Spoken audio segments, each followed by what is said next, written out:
내가 죽지 않고 살아서 여호와께서 하시는 일을 선포하리로다.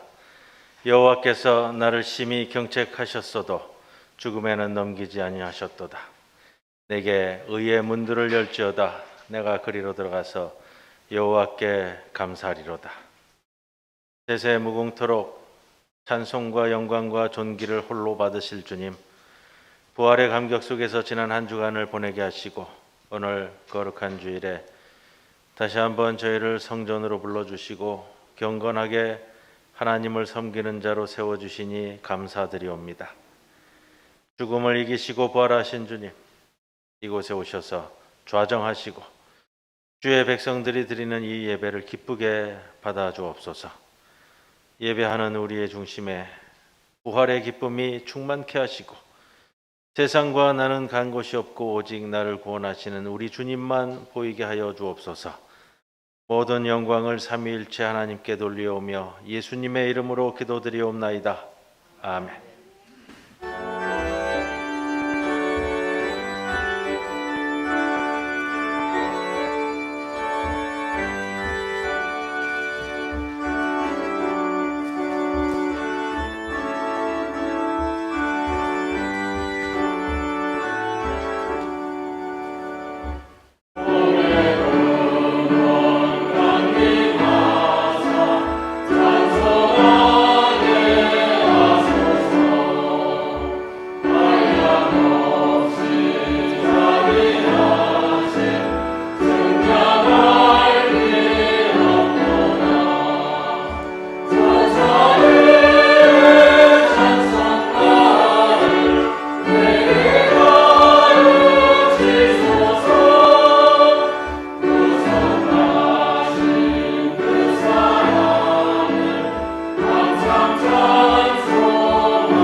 여호와여, 내가 주께 피하오니 나를 영원히 부끄럽게 하지 마시고 주의 공의로 나를 건지소서.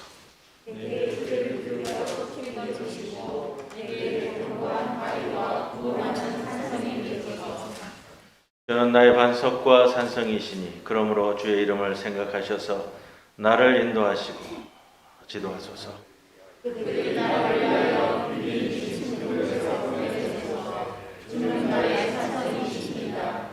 내가 나의 영을 주의 손에 부탁하나이다.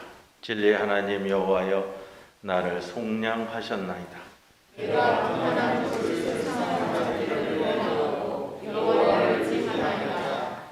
내가 주의 인자하심을 기뻐하며 즐거워할 것은 주께서 나의 고난을 보시고 환난 중에 있는 내 영혼을 아셨으며 나를 원수의 수중에 갇히게 하셨고 내 발을 넓은 곳에 세우셨습니다.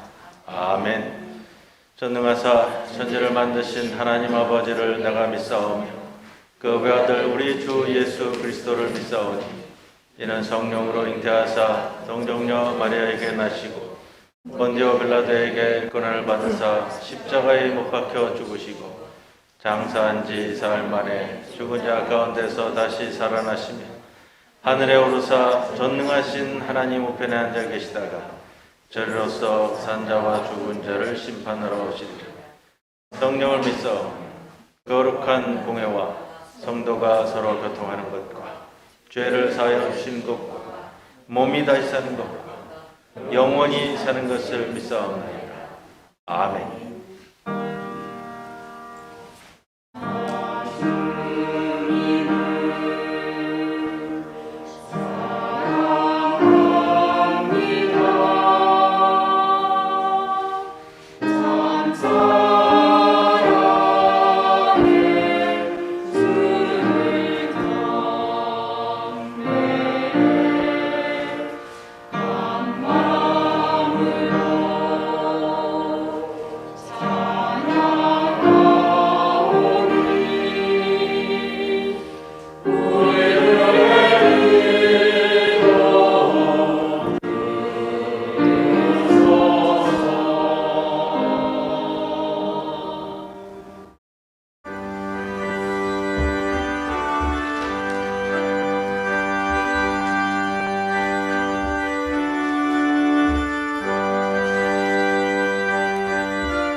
사랑이 무한하신 아버지 하나님, 오늘 거룩한 주일 부활절 둘째 주일을 지키며 주님 앞에 나와 예배드리게 하심을 감사드립니다.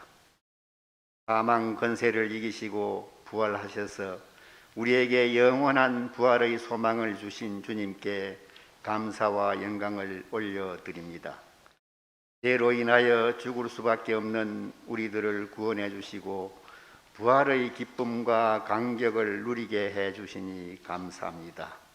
주님, 우리의 모든 죄와 허물을 묶어서 십자가에 못 박고 부활하신 주님과 더불어 새로운 삶을 살게 하시고 이 기쁨을 이웃과 나눌 수 있는 저희들 다 되게 하옵소서. 주님, 대선이 끝나고 새 정부가 들어서기 직전에 정치적인 혼란과 갈등의 골이 깊어지고 있습니다. 사랑과 정의는 찾아볼 수 없고 서로 상대방을 비난하고 공격만 하고 있습니다. 이 어지러운 세상에서 건져주시고 대통령으로부터 입법, 사법부와 모든 공무원에 이르기까지 부활하신 주님을 두려워하는 마음, 진정으로 국민을 위하고 사랑하는 마음으로 일할 수 있게 하옵소서. 주님, 만물이 약동하는 좋은 계절, 우리 주님 부활하신 이 엄숙한 사실을 기뻐하면서 항상 주 안에서 말씀으로 무장하고 기도하며 하나님의 칭찬받는 우리 중부교회 성도님들 다 되게 하옵소서.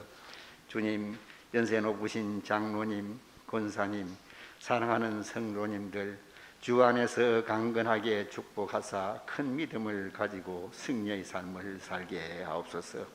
주님, 시간 함께하지 못한 이들 있습니다. 여러 피치 못할 사정으로 군입대로 국내외 유학으로 떠나 있는 건속들 주님 항상 함께 하시고 우리와 같은 은혜의 생활을 할 수 있게 하옵소서. 주님, 단위에 세우신 목사님과 그 가정에 언제나 강건함을 주시고 목사님을 통해 주시는 귀한 말씀 큰 은혜의 시간 되게 하옵소서.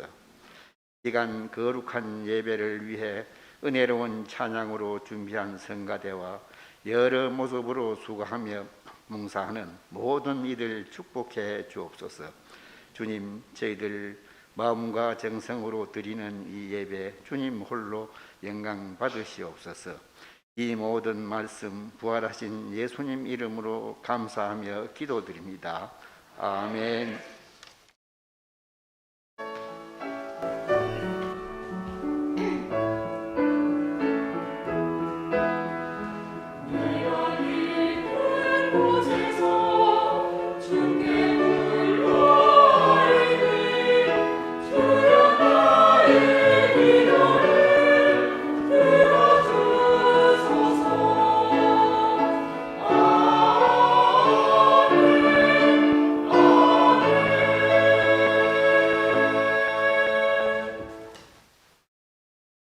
여호와는 나의 목자시니 내게 부족함이 없으리로다.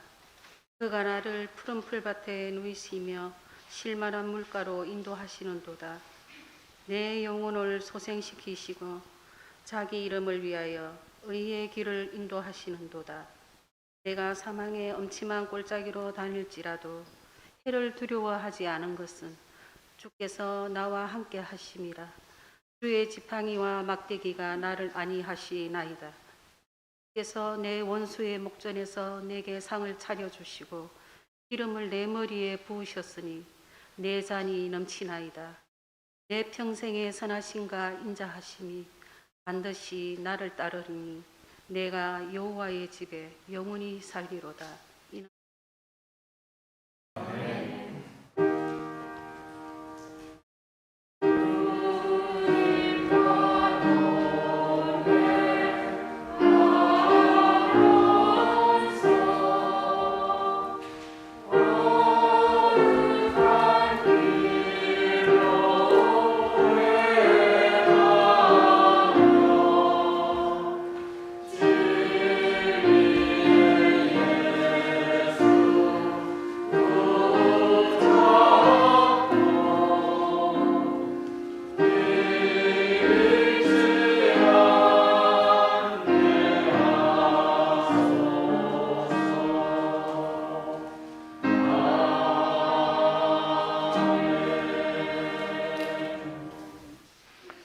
우리들에게 주시는 하나님의 말씀 다니엘서 3장 19절로부터 30절까지 말씀입니다.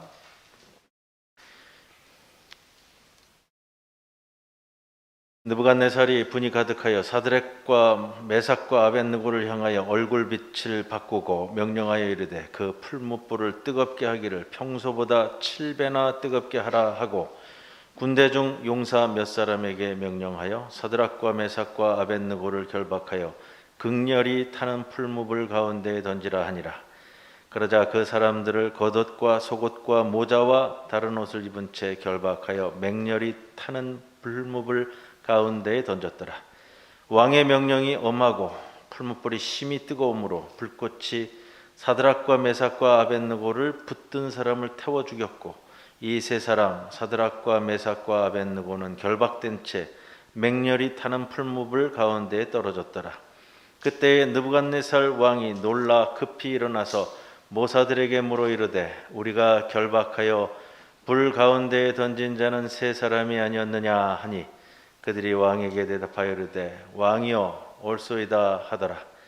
왕이 또 말하여 이르되, 내가 보니 결박되지 아니한 네 사람이 불 가운데로 다니는데 상하지도 아니하였고 그 넷째의 모양은 신들의 아들과 같도다 하고, 느부갓네살이 맹렬히 타는 풀무불 악이 가까이 가서 불러 이르되, 지극히 높으신 하나님의 종 사드락 메삭 아벳느고야, 나와서 이리로 오라 하매, 사드락과 메삭과 아벳느고가 불 가운데에서 나온지라.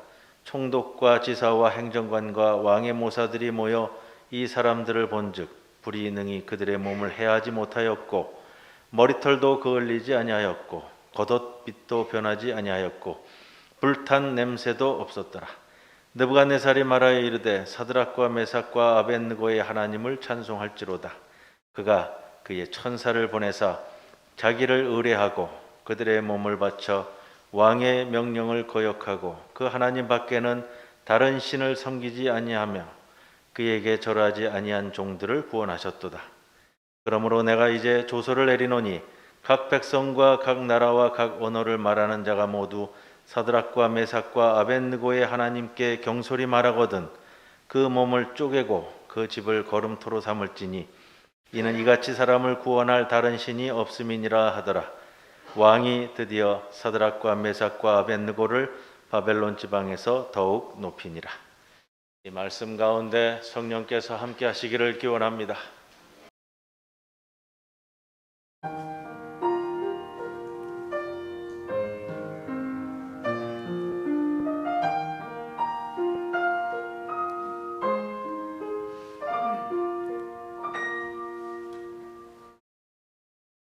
화려하지 않아도 정결하게 사는 삶, 가진 것이 없어도 감사하게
부활절 둘째 주일 맞습니다. 다니엘서 말씀 계속 진행하려고 합니다.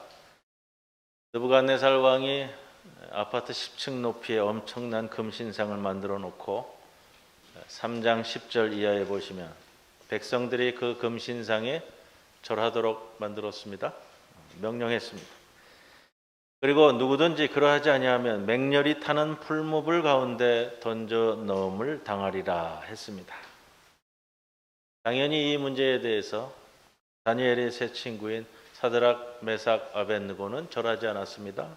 그 이유는 하나님을 섬기는 이들이 느부갓네살 왕의 금신상에 당연히 절하지 않는 겁니다. 당연히 절하지 않는다 하는 것이 여러분 그리 쉬운 게 아닙니다. 우리의 삶을 살면서 동일한 세상에 우리가 살고 있는데 직장 문제로, 가정 문제로, 자식 문제로, 또 뭐 장사하시는 분은 뭐 계약 문제로 언제든지 그와 유사한 경우를 맞이한다는 겁니다. 당연하다. 이것이 세상 살아가는데 쉽지 않습니다. 13절에 느부갓네살 왕이 이에 대해 당연히 노하고 분해하였다라고 하고 있고요. 15절에 너희를 맹렬히 하는 풀무불에 던져 넣을 것인데 능히 누가 너희를 거기서 건져내겠는가 합니다. 그리고 여기서 그 유명한 신앙 고백이 나오고 있습니다. 우리가 섬기는 하나님이 계시다면 우리를 맹렬히 타는 풀무불과 왕의 손에서도 건져내실 것인데 그렇게 하지 아니하실지라도 우리는 절하지 않겠습니다. 그렇게 하지 아니하실지라도 이 말씀 가지고서는 우리가 지난번에 함께 말씀을 나누었습니다. 우리는 절하지 않겠다. 그래서 어떻게 됐죠? 그래서 어떻게 되었어요? 우리는 이럴 경우 생각하는 게 있어요. 지금 우리가 이 내용을 다 알기 때문에 그렇지만 풀무불에 던져지기 전에 하나님께서 구해 주시는 것을 소망합니다. 그렇죠? 흔히 이것을 구원이라고 생각하고요. 그런데 때로는 하나님께서는 우리가 가진 생각과는 다르게 역사하시는 경우가 많아요. 삶을 살아갈 때에 우리가 견지해야 하는 것이 그런 겁니다. 요한복음에 보면 마르다와 마리아의 오라비 나사로가 죽었을 때에 우리 주님이 늦게 방문을 하셨어요. 마르다의 말이 이러했습니다. 그래서 주께서 여기 계셨더라면 오라비가 죽지 않았을 것입니다. 이게 보통 우리 인간이 가지는 생각이라는 거예요. 돌을 옮겨 놓으라 하심에 죽은 지 나흘이나 돼서 이제 냄새가 날 겁니다. 주는 그리스도시요 라고 고백하는 삶을 사는 사람도 그 주님께서 직접 네 오라비가 살아나리라 말씀하셔도 내 가진 생각에 거기에서 더 이상 나가지 못하는 거예요. 우리가 다니엘서를 보면서는 이러한 것들을 점검할 수 있으셔야 된다는 겁니다. 이거 인간이 가진 한계인데 때로는 우리가 흔히 그렇게 이야기합니다. 믿는 이가 버리는 신앙적 오류. 내 생각에 갇혀서 나름대로 다 생각이 있잖아요. 신앙생활 20년, 30년, 40년 평생을 해오신 그 생각의 바탕 위에서 더 넓고 더 깊은 주님의 역사를 더 이상 기대하지도 않고 상상하지도 못하는 것. 느부갓네살 왕이 20절에 군대 중 용사 몇 사람에게 명령하여 사드락과 메삭과 아벳느고를 결박하여 극렬히 타는 풀무불 가운데 던지라 하니라. 풀무불을 얘기하면서 강조되는 표현이 있어요. 반복이 되고 있는데 풀무불 하면도 어려운 뜨거운 일인데 맹렬히 타는 풀무불, 극렬히 타는 풀무불 반복을 한단 말이에요. 사드락과 메삭과 아벳느고가 풀무불에 던져질 위기에 처했습니다. 내 내가 풀무불에 던져지기 전에 그 사건 바로 직전에 그 마지막 순간에는 기적적으로 건져지는 것을 소망하게 됩니다. 그래야 내가 살 수 있기 때문이죠. 풀무불에 들어가서 나서는 더 이상 희망이 없는 것. 더 중요한 게 있어요? 풀무불에 들어가고 싶지도 않은 거죠. 혹 주님이 꺼내주신다는 생각은 들지만 그렇게 되어진다 해도 주님께서 꺼내주시기 전까지는 내가 풀무불에 들어가서 무지하게 고생할 것 같거든요. 그렇게 하지 아니하실지라도 했지만 내가 주님 붙들고 살 때에 죽지 않는다는 것은 믿겠지만 그래도 풀무불에 들어가 고생하고 싶지는 않은 것이 인간입니다. 이게 인간이라는 거예요. 평소보다 7배나 뜨거운 풀무불이라고 했습니다. 풀무는 벽돌이나 금속을 녹여 재련하는 곳이잖아요. 보통 풀무불 온도가 높으면 한 1300도 된다고 그러는데 당시 그보다 7배나 높은 온도를 과연 만들 수는 있었을까? 그런 생각도 하게 되는데 상징적인 표현이죠. 그만큼 어렵고 힘든 고난의 과정에 들어간다라는 표현이기도 합니다. 오늘 메시지는 그래서 그 상황에서의 하나님의 역사하심을 보는 거예요.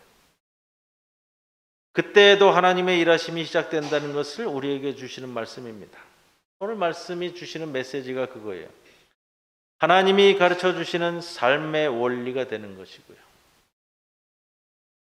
맨 처음 이렇게 생각해 볼 수 있잖아요. 하나님 잘 믿으면, 우리가 흔히 갖는 생각이 그거예요. 하나님 잘 믿으면 풀무불에 던져지기 전에 구원받을 수 있다.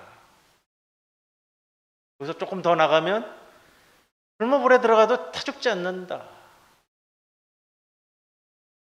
그런데 이렇게 가면 이게 나아지는 게 없어요. 이렇게 가면 우리 신앙에서 나아지는 게 없다고요? 우리에게 주시는 메시지는 힘들겠지만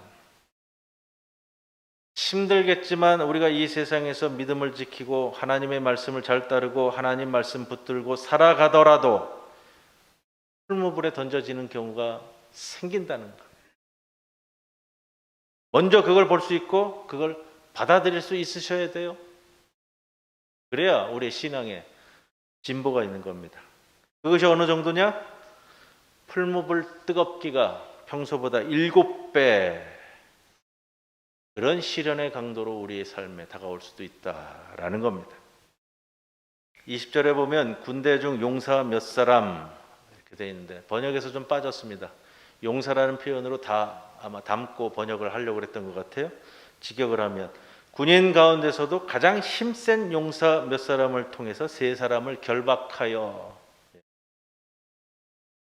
군인 가운데 가장 힘센 용사 몇 사람이라고 한다면 그저 공무원으로 살던 이 3사람을 결박했을 때 결박하지 않아도 꼼짝을 못하는 거예요. 붙들고 가면. 결박하였다라고 강조하고 있는 거예요. 다니엘 기자가 이러한 내용들을 일부러 세세하게 우리에게 전해주고 다루고 있다고요. 21절에도 겉옷과 속옷과 모자와 다른 옷을 입은 채 그대로 풀무불에 던져진다는 거예요. 이걸 이렇게 줄줄이 쓰고 있어요. 겉옷과 속옷과 모자와 다른 옷. 원어를 보면은 이제 달고 있는 액세서리까지 전부 다 그냥 그대로 이런 표현인데 옷을 갈아입을 새도 없이 한순간에 당하는 거예요. 근데 이렇게 표현하는 게 뒤에서 의도하는 바가 또 나타납니다. 그건 뒤에서 말씀을 드릴 텐데 오늘 시편 말씀 시편 23편 다윗의 시편인데 우리가 참 사랑하는 이 시편이잖아요. 가장 익숙한 시편이고 1절에 보시면 이렇게 시작하죠. 여호와는 나의 목자시니 내게 부족함이 없으리로다. 쭉쭉쭉쭉 이렇게 시작이 됩니다. 참 좋잖아요. 그런데 4절에 보면 이렇게 표현돼요. 내가 사망의 음침한 골짜기로 다닐지라도. 여러분, 여호와께서 나의 목자시라 할지라도 내가 살아가면서 때로는 사망의 음침한 골짜기로 갈 수 있다는 거예요. 이걸 오해하시면 안 돼요. 여호와가 나의 목자시니 나는 풀무불에 절대 던져질 리가 없어. 이게 아니고 여호와가 나의 목자시다 할지라도 내가 사망의 음침한 골짜기, 내게 닥친 이 일 때문에 당장 죽을 수도 있는 상황에 놓여진다라는 것을 다윗이 그것을 아는 거예요. 그의 평생의 신앙생활 가운데 다윗은 그걸 깨달아 알았어요. 여러분, 우리가 때로는 바벨론 같은 악한 세상에 살면서 믿음을 지키며 살다 보면 다니엘의 세 친구가 빠졌던 것 같은 깊은 좌절과 고난을 경험할 때가 있는데 그것이 풀무불에 던져지는 것입니다. 오늘 다니엘서 본문이 주시는 메시지고요. 24절에 보시면 그때에 느부갓네살 왕이 놀라 급히 일어나서 모사들에게 물어 이르되 우리가 결박하여 불 가운데에 던진 자는 세 사람이 아니었느냐. 왕이여, 그렇습니다. 25절에 왕이 말하되 내가 보니 결박되지 아니한 네 사람이 불 가운데로 다니는데 상하지도 아니하였고 그 넷째의 모양은 신들의 아들과 같도다. 넷째가 누굴까요? 오늘 본문 제목이기도 하고요. 제가 오늘 설교 제목으로 달았던 것이기도 하고, 느부갓네살 왕의 표현이에요. 이방신을 섬기는, 이방신상을 만들어 섬기는 느부갓네살 왕의 표현으로 이 왕의 사고 방식이지만 보았어요. 풀무불 안에서 움직이는 것을 보았어요. 그 본 곳을 표현하는데 신들의 아들과 같다. 이 사람으로서는 이렇게밖에 표현 못하는 거예요. 우리는 이것을 어떻게 표현해야 돼요? 여러분이 보시면 어떻게 표현하실 거예요? 하나님의 임재, 하나님의 동행. 25절, 결박되지 아니한 네 사람이 불 가운데 다니는데, 제가 오늘 본문 살펴보면서 조금 더 제 나름대로의 원어적 표현을 한다면 이렇게 표현돼요. 결박되지 아니한 네 사람이 불 가운데 논이는데, 이 다니는데라는 표현이 우리말처럼 그냥 뭐 이렇게 걸어 다닌다라는 표현이지만 그 안에 함축하고 있는 의미가 있어요. 우리말 표현으로 저보고 번역하라면 그렇게 할 거예요. 불 가운데 논이는데, 네 사람이 불 가운데서 논인다는 거예요. 여러분, 우리가 오늘 본문을 통해 보실 것은 하나님의 함께 하심. 풀무불에 떨어지기 전에 구원받았다. 풀무불에 떨어졌어도 죽지 않는다. 소중한 믿음이 될 수도 있습니다. 그걸 부정하는 게 아니에요. 그러나 우리가 붙들 말씀은 풀무불에 떨어지더라도, 여호와가 나의 목자시라 하더라도 내가 사망의 음침한 골짜기를 걸어 다닐 수가 있는데, 그 사망의 음침한 골짜기, 하나님은 그 풀무불 가운데서도 나와 함께 하시더라. 이거예요. 7절, 왕이여 우리가 섬기는 하나님이 계시다면 우리를 맹렬히 타는 풀무불 가운데에서 능히 건져내시겠고 왕의 손에서도 건져내시리이다. 그렇게 아니하실지라도 하나님은 우리와 함께 하시기에 내가 생각하는 것보다 더 깊고 더 큰 것으로 우리를 이끄시리이다 하는 겁니다. 오늘 시편 23편 4절에 내가 사망의 음침한 골짜기를 다닐지라도 해를 두려워하지 않을 것은, 다음 무슨 구절이죠? 주께서 나와 함께 하심이라. 다윗의 고백이에요. 창세기 39장에 보면은 제가 반복해서 말씀드렸습니다만 요셉이 등장합니다. 요셉을 바라보면서 39장에 반복해서 등장하는 단어가 있어요. 형통이라는 단어예요. 형통. 근데 이 형통에 항상 따라붙는 표현이 있어요. 39장 2절에 보시면 여호와께서 요셉과 함께 하심으로 그가 형통한 자가 되어 그의 주인 애굽 사람의 집에 있으니. 3절 말씀을 보시면 그의 주인이 여호와께서 요셉과 함께 하심을 보며 또 여호와께서 그의 범사에 형통하게 하심을 보았더라. 23절에도 여호와께서 그를 범사에 형통하게 하셨더라. 요셉 하면 우리는 꿈 이야기를 떠올립니다. 그렇죠? 꿈 이야기. 더 중요한 표현은 요셉에게 붙여진 것은 형통한 자라는 거예요. 요셉이 형통한 자라고 불리워질 때가 언제부터일까요? 노예 상인에게 팔려서 보디발의 집에서 노예 생활할 때부터, 또 감옥에 갇혀서 간수 생활할 때부터 형통한 자라 이렇게 불리워집니다. 아버지 야곱의 집에서 채색 옷을 입고 있을 때 형들의 직업은 뭐죠? 목자잖아요, 목자. 작업복을 입고 나가야 된다고요. 요셉은 무슨 옷을 입었어요? 채색 옷을 입었는데, 좀 쉽게 표현하면은 채색 옷, 비단 옷이에요, 비단 옷. 여러분 한번 생각해 보세요. 이 실크로 된 비단, 실크 옷을 입고 있는 거예요. 실크 옷을 입고 있는 사람은 작업하지 않아요. 일 나가지 않는다고요. 그늘막에 앉아서 그냥 먹고 마시는 일이에요. 그런데 그때 그 요셉을 일컬어 형통한 자라고 절대 얘기하지 않아요. 형통하였다. 노예로 팔려나가서 보디발 집에서 허드렛 일하고 있을 때, 누명을 쓰고 감옥에 들어가 있을 때, 요셉이 형통할 때는 그때인데 그 앞에 전제되는 단어가 꼭 붙어가는 게 있잖아요. 여호와께서 요셉과 함께 하심으로 그가 형통한 자가 돼요. 그의 주인이 여호와께서 그와 함께 하심을 보며 여호와께서 그의 범사에 형통하심을 보았더라. 간수장은 그의 손에 맡긴 것을 무엇이든지 살펴보지 아니하였으니 이는 여호와께서 요셉과 함께 하심이라. 여호와께서 그를 범사에 형통하게 하셨더라. 여기서 우리가 받는 메시지가 있어요. 하나님이 생각하시는 형통이란 무엇일까? 풀무불에 들어가지 않는 것? 들어가서도 타 죽지 않는 것? 우리 기준으로 형통이 뭐예요? 실패 안 하는 것, 좋은 대학에 들어가는 것, 좋은 회사에 취직하는 것, 좋은 사람 만나서 결혼하는 것. 우리가 생각하는 형통은 이런 것들 아니에요? 우리 기준에서 형통한 사람은 남도 아닌 형제들에 의해 외국에 노예로 팔려가는 일 같은 것은 절대 있어서는 안 돼요.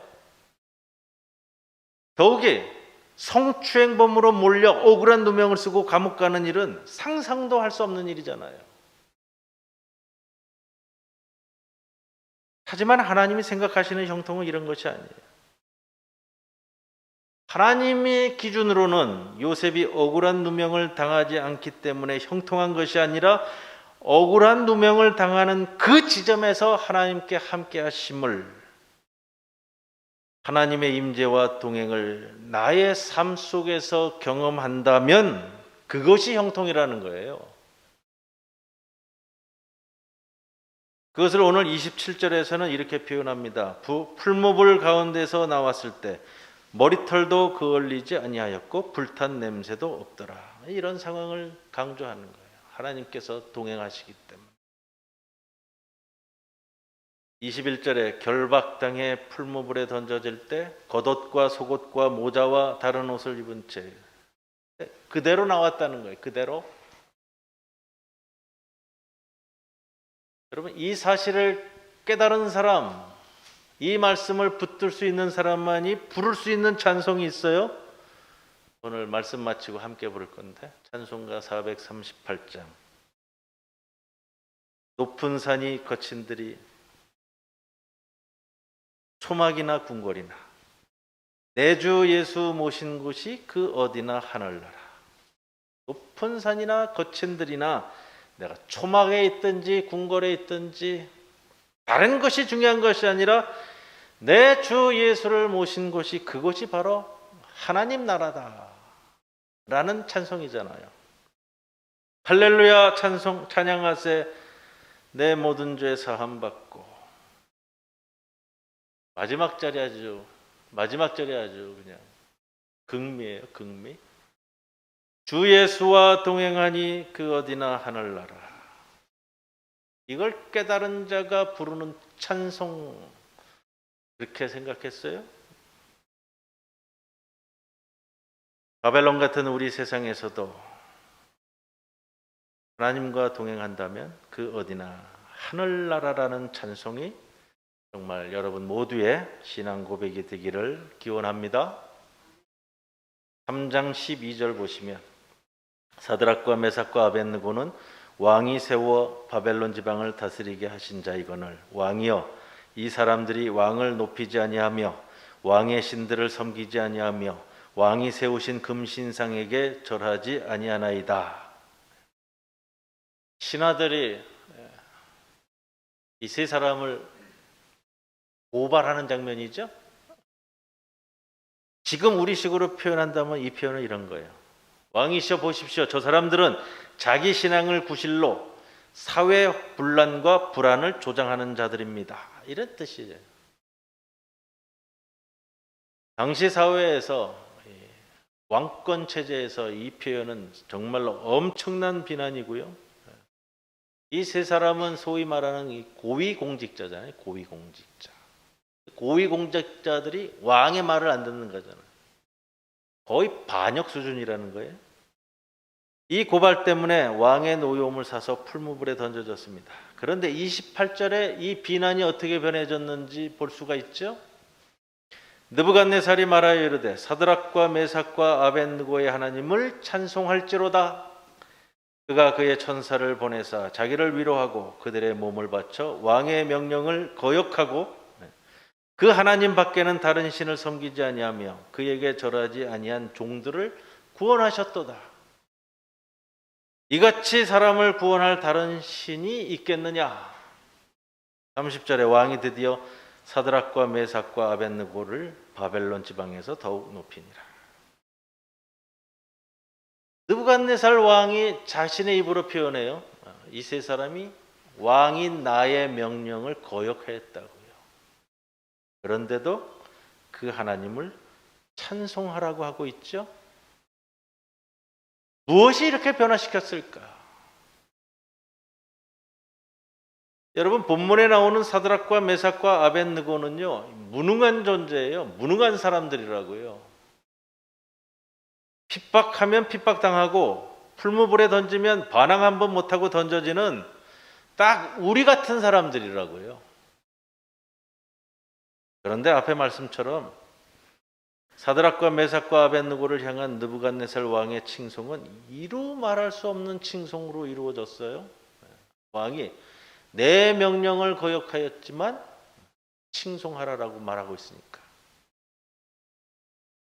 무기력하게 풀무불에 던져짐을 당했지만 그럼에도 불구하고 느부갓네살 왕에게 칭송받을 수 있었던 이유가 무엇이었을까? 왕이 또 말하여 이르되 내가 보니 결박지 아니한 네 사람이 불 가운데로 다니는데 강하지도 아니하였고 그 넷째의 모양은 신들의 아들과 같도다 하고. 여러분 바로 이 말씀이에요. 분명히 세 사람을 풀무불 속에 던졌는데 그 안에는 네 사람이 있었다고 합니다. 이것이 여러분 바벨론과 같은 이 세상에서 우리가 살아가면서 이 세상에서 인정받을 수 있는 유일한 근거예요. 근거. 저 사람은 자기가 믿는 하나님이 함께하는 사람이야. 직장에서, 학교에서, 어디서든지. 저 사람은 함부로 건드리면 안 돼. 저 사람이 믿는 그 하나님이 함께 하는 사람이야. 고난의 풀무불 속이든 어떠한 경우든지 모든 과정에 하나님의 함께 하심이 보이는 거예요. 그럴 때 우리를 비난하던 세상도 어쩌지 못하고 도리어 칭송할 수밖에 없는 거예요. 그것은 언제 가능하지요? 세상의 비난에 굴하지 않고 그리스도인으로서 우리가 해야 할 바를 올곧게 행해 나아갈 때 이루어지는 거예요. 우리의 신앙 고백 가운데 지켜야 할 것, 이루어야 할 것은 세상과 타협하는 게 아니에요. 세상 사람들은 우리에게 타협할 것을 종용하죠. 타협하는 것이 지혜로워 보이기도 해요. 그러나 그 후에는 세상 사람들이 타협한 그리스도인을 조롱하더라고요. 우리는 우리가 지켜야 할, 우리가 살아가야 할 길이 따로 있는 거예요. 구별된 길로서요. 마태복음 1장 23절에 예수 탄생의 사건을 우리에게 전하면서 그의 이름은 임마누엘이라 하리라 하셨으니 이를 번역한즉 하나님이 우리와 함께 계시다 함이라. 우리와 항상 함께 하시는 임마누엘의 하나님. 여러분, 이것만이 세상 가운데 살아가면서 유일한 우리의 힘이 되는 겁니다. 오늘 나와 동행하시는 주님, 결정적으로 마음이 힘들고 억장이 무너질 때도 나는 모르지만 주님은 내 옆에 항상 계셨다. 이것이 우리 삶을 이끌어 가시는 하나님의 주시는 삶의 형통입니다. 이 형통의 은혜가 성도들의 삶에 항상 넘치시기를 주님의 이름으로 간절히 축원을 드립니다. 하나님 아버지, 우리 모든 성도들 풀무불과 같은 세상에서 살아가지만 다니엘의 세 친구처럼 하나님의 임재 동행하심이 우리 삶에서도 경험케 하시고 그 은혜를 붙들고 살아가게 하여 주옵소서. 부활절 둘째 주일을 맞습니다. 세상 풀무불과 같은 어둠을 이기시고 부활하시어 우리와 함께 하시는 주님의 동행을 믿습니다. 그 주님과 동행함이 우리 삶의 근간이 되게 하여 주옵소서. 예수님의 이름으로 기도드리옵나이다. 아멘.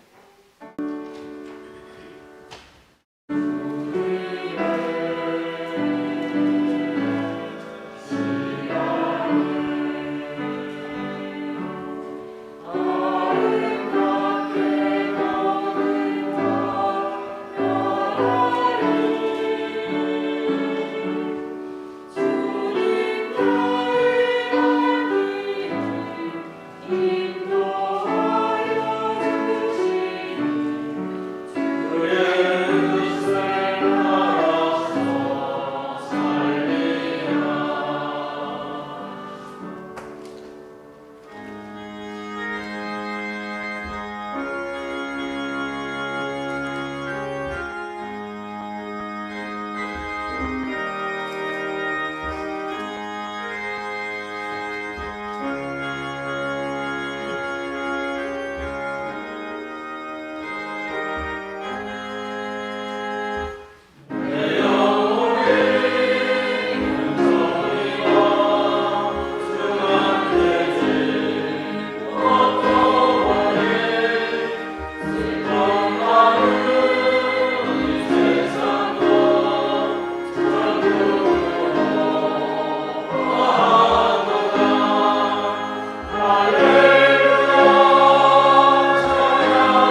우리로 하여금 향기로운 사람이 되게 하여 주옵소서.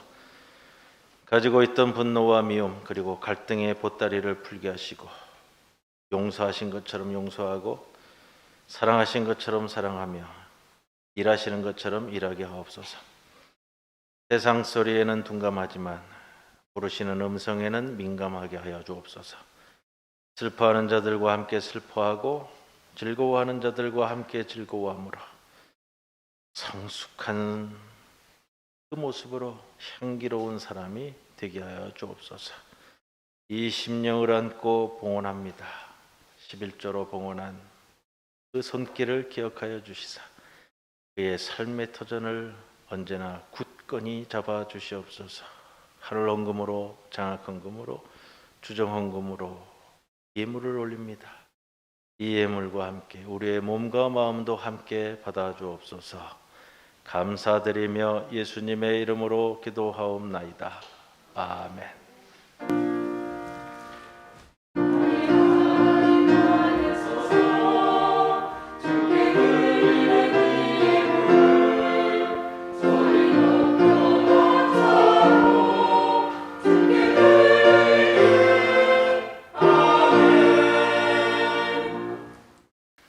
앞뒤 옆에 계신 분들과 함께 인사 나누겠습니다. 주님의 평안을 빕니다.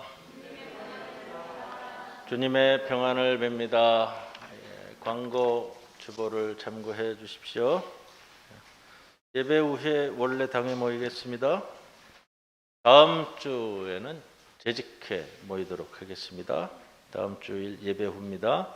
한올장애인 자활센터 당회 전에 운영위원회 먼저 좀 모이겠습니다. 그리고 우리 지난번에 광고 드린 것처럼 여러 가지 일들이 좀 많이 있어서 또 이사회도 화요일 날 예정되어 있습니다. 준비하는 모든 과정에 기도해 주시기를 바랍니다. 오늘 떡과 음료는 김수철 장로님, 주명수 권사님 가정에서 제공해 주셨습니다. 감사합니다. 그리고 제가 5월 2일 다음 주일 지나고 그 다음 날 월요일 5월 2일부터 20일까지 안식 주간을 갖습니다. 우리 교회법에 목사는 5년간 심우한 후에 3개월의 안식년을 가질 수 있게 되어 있는데 5년 지난 다음에 제가 이런저런 이유로 가지지 못해서 교회의 당회의 허락을 받아서 전반기에 1차 안식 주간, 하반기 2차 안식 주간을 갖게 되었습니다. 그 주간 동안 우리 수요 예배는 잠시 쉬도록 하고요. 주일 예배는 한올장애인 자활센터 조재호 목사님께서 2주간 말씀 전해 주시겠습니다. 이제 모두 일어서셔서 우리 회외송 함께 찬송 드립니다.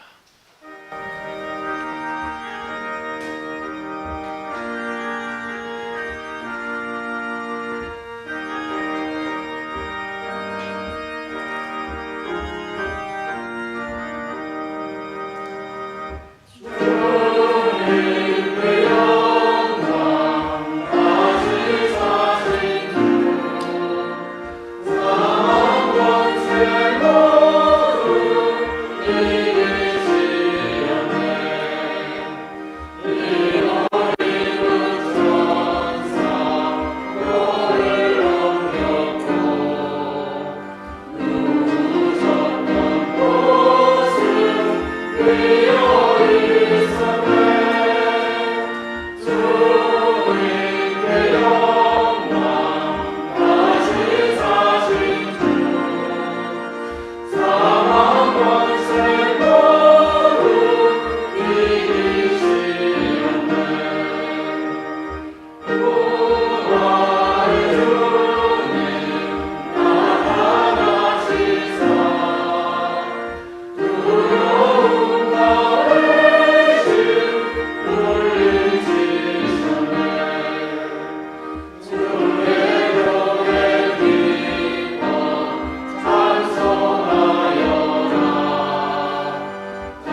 예수 그리스도의 크신 은혜와 하나님 아버지의 크신 사랑과 성령님의 함께 하심이 언제나 어느 곳에서든지 우리와 함께 임재 동행하시는 정삼위 하나님을 바라보며 이제 이 세상 밖으로 나아가는 모든 이들에게 영원토록 함께 하실 것을 간절히 축원하옵나이다. 아멘.